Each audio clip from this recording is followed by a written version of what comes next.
Baik, Bismillahirrahmanirrahim. Assalamualaikum warahmatullahi wabarakatuh.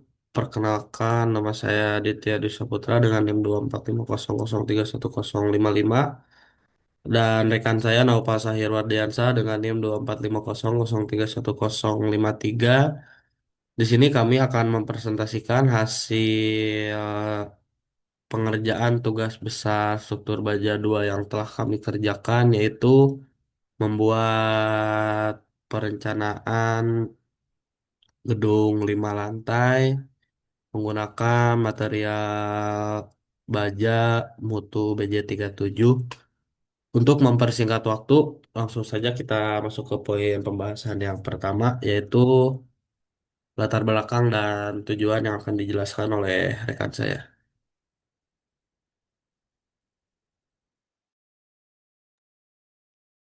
Oke, masuk ke latar belakang perencanaan.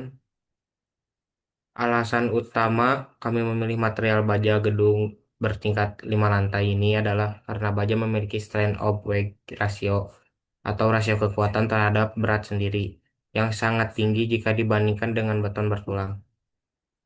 Selain itu, baja memiliki duktilitas yang sangat baik, yang mana aspek ini sangat krusial dalam mereduksi dan menyerapkan energi gempa. Untuk memastikan analisis struktur berjalan akurat dan efisiensi, kami menggunakan bantuan perangkat lunak yaitu SAP 2000 dengan tetap mengacu pada regulasi SNI yang berlaku. Adapun tujuan utama dan perencanaan ini, yang pertama adalah merencanakan konfigurasi struktur gedung 5 lantai menggunakan material baja mutu BJ37. Yang kedua, kami ingin menganalisis bagaimana perilaku dan respon dinamis struktur saat menahan kombinasi beban mati, beban hidup, beban angin, hingga beban gempa.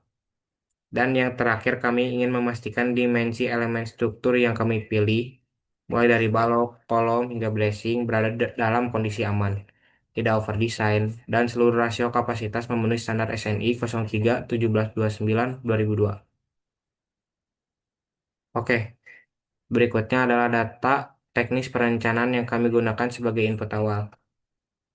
Metode desain ini yang kami terapkan di sini adalah RFD, Load and Retention Factor Design.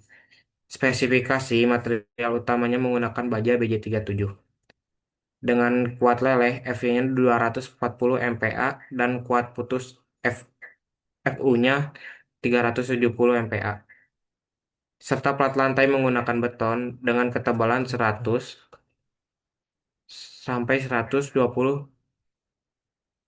mm K300. dan mutunya K300.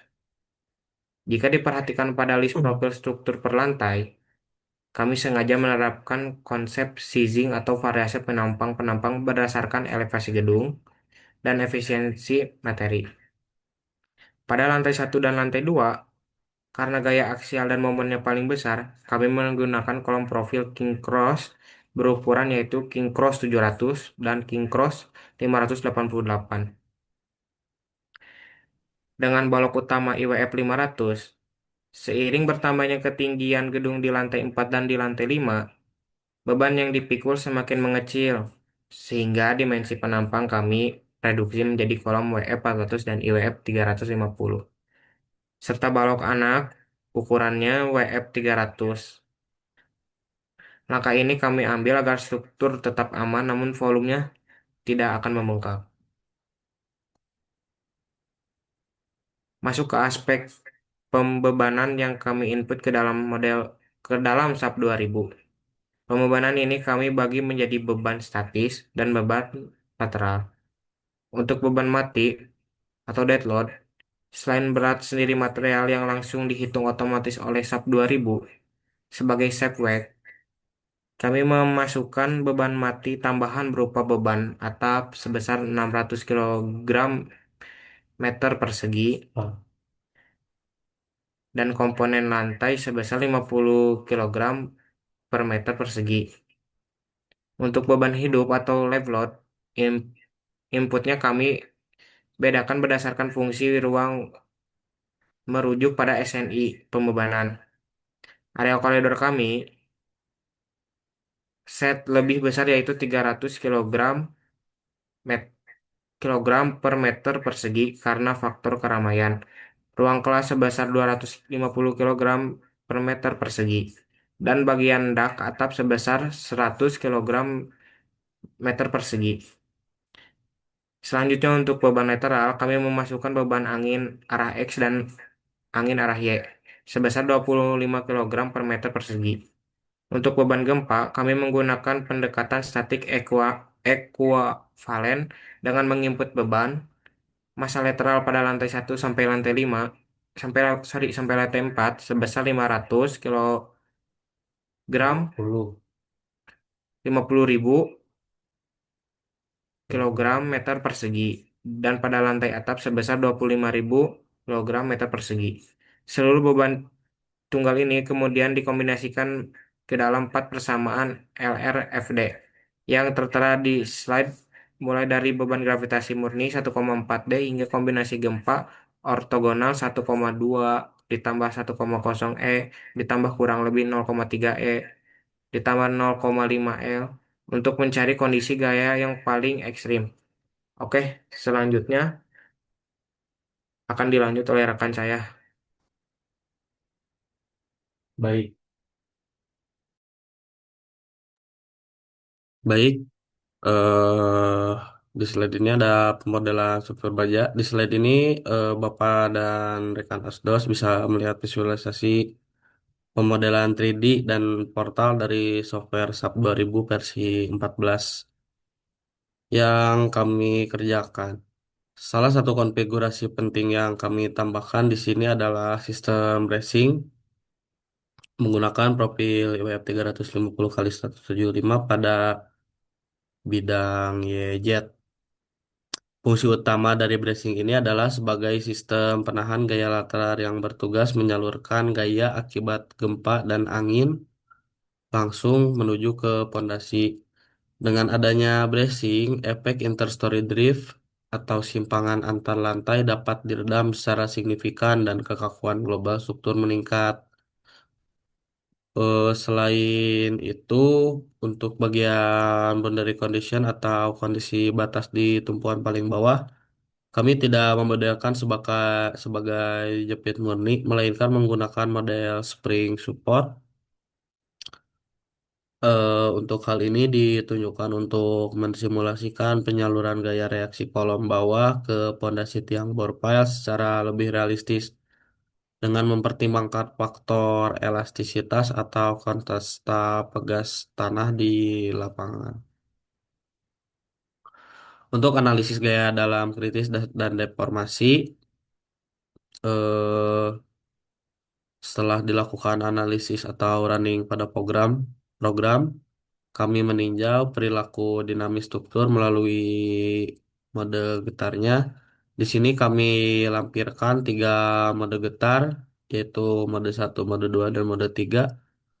Untuk yang pertama pada mode satu didapatkan periode gitarnya itu sebesar 0,84185 detik dan dengan frekuensi 1,18786 Hz nilai periode getar di bawah 1 detik itu menunjukkan bahwa gedung 5 lantai ini memiliki kekakuan dan tingkat fleksibilitas yang sangat ideal serta memenuhi batasan yang disyaratkan oleh SNI. Dari hasil output gaya dalam, program mencatat eh, adanya konsentrasi gaya atau reaksi tumpuan maksimum sebesar 251,297 kilonewton pada join 259. Nilai gaya aksial kritis pada kondisi beban terfaktor inilah yang kami jadikan sebagai basis parameter utama untuk melakukan pengecekan kapasitas daya dukung tiang bor file agar fondasi tidak mengalami kegagalan dukung. Baik di perhitungan dan rasio kapasitas, pada poin pembahasan terakhir ini adalah, enggak, belum terakhir. Ada tahap verifikasi atau evaluasi kapasitas penampang menggunakan metode LRFD sesuai regulasi SNI. 031729 2002. Parameter mutlak keamanan struktur di sini ditunjukkan oleh nilai stress ratio atau rasio kapasitas penampang yang tidak boleh melebihi angka 1. Jika nilainya di bawah 1, artinya penampang aman untuk menahan beban. Dan jika mendekati 1, artinya desain kita sangat efisien. Jadi kalau misalkan si penampangnya lebih kecil, kecil banget dari 1, itu lebih efisien, lebih boros. Jadi harus mendekati 1, semisal 0,9, seperti itu. eh Berdasarkan grafik visualisasi dan data yang kami peroleh, seluruh elemen struktur kami, baik kolom, balok utama, balok anak, maupun bracing, dinyatakan lolos dengan indikator pada premnya itu berwarna hijau, hijau, kuning, sampai orange. Ada juga yang warna biru. Sebagai contoh, untuk kolom utama King Cross 700 memiliki rasio sebesar 0,87, dan untuk IWF 500 kali 200 memiliki rasio kapasitas 0,91, dan untuk bracing IWF 350 kali 175 memiliki rasio kapasitas 0,78. Baik untuk elemen lantai atas seperti balok WF 300, rasionya berada di angka 0,76. Angka-angka ini membuktikan bahwa struktur yang kami desain memiliki margin of safety atau faktor keamanan yang aman, stabil, dan sekaligus ekonomis. Baik, eh, poin pembahasan terakhir adalah mengenai estimasi biaya atau rencana anggaran biaya, atau biasanya dibilang RAB. Berdasarkan hasil perhitungan volume material yang dikalikan dengan analisa harga satuan upah dan bahan, total biaya murni berada di angka 28,2 miliar rupiah. Setelah ditambah harga PPN sebesar 10%, yaitu 2,8 miliar, total biaya keseluruhan proyek adalah sebesar 31.055.514.730 rupiah, yang kemudian kami bulatkan untuk pagu anggaran menjadi 31.100.000.000 rupiah. Jika dilakukan breakdown, alokasi biaya terbesar berpusat pada pekerjaan pengadaan dan pemasangan baja profil struktur.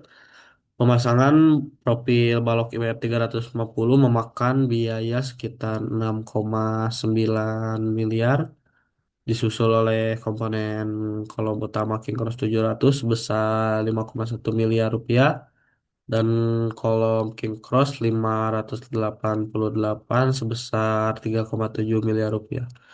Sisa anggaran biaya lainnya dialokasikan untuk pengerjaan pelat lantai serta elemen pelengkap untuk struktur lainnya.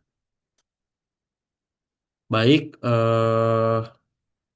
cukup sekian presentasi dari kelompok 18 atau kelompok kami. Mohon maaf jika masih banyak kekurangan atau kesalahan. Sekian dari kelompok kami. Wassalamualaikum warahmatullahi wabarakatuh.